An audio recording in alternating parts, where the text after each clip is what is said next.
Good morning sa lahat. Happy Monday morning. Kamusta kayo? Dito ako ngayon sa bahay.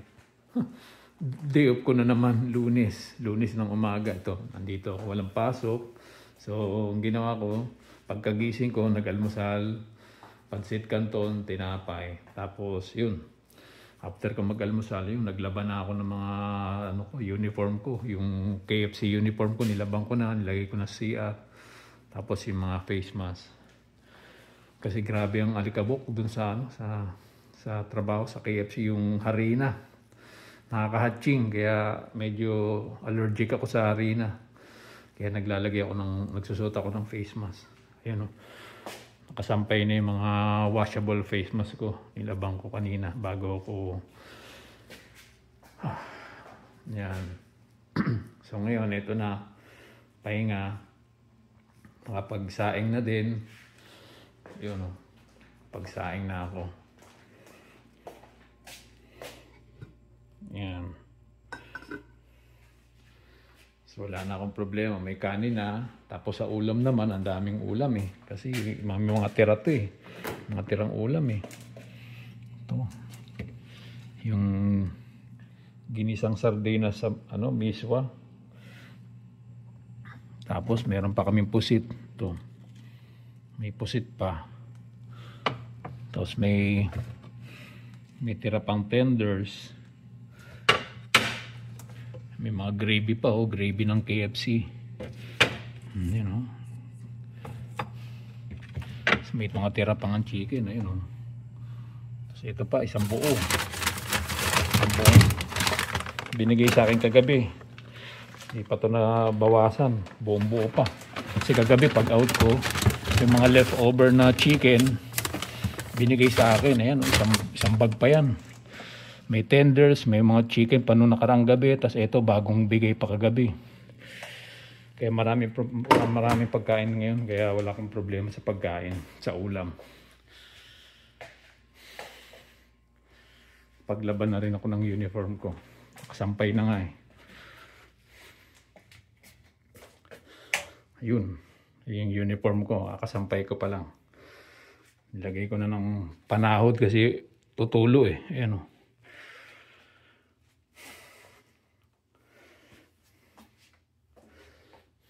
Okay.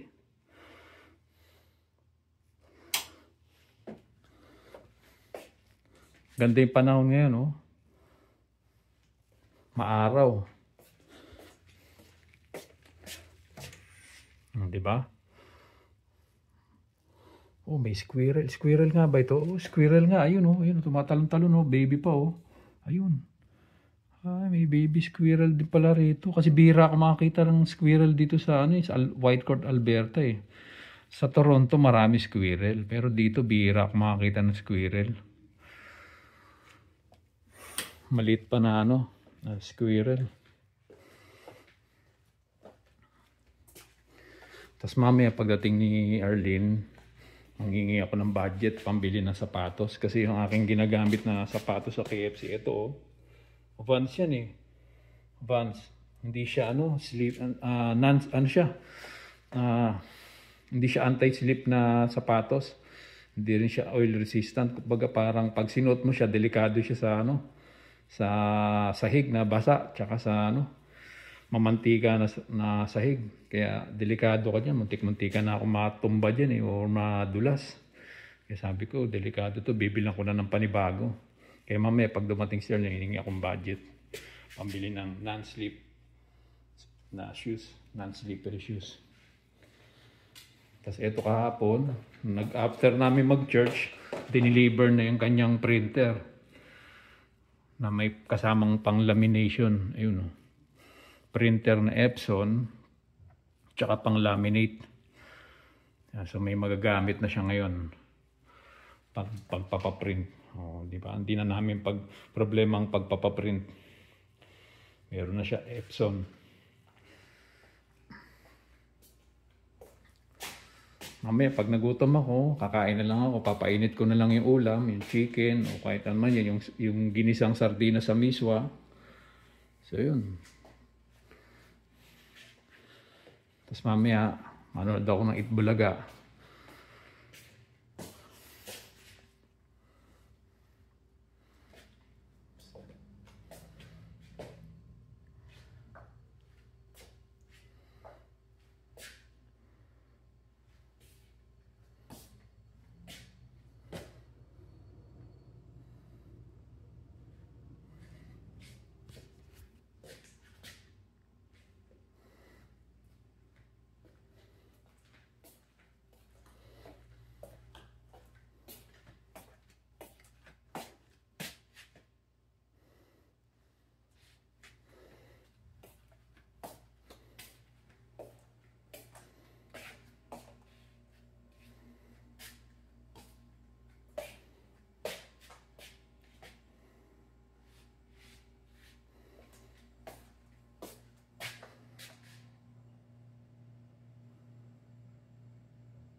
Okay guys, maraming salamat.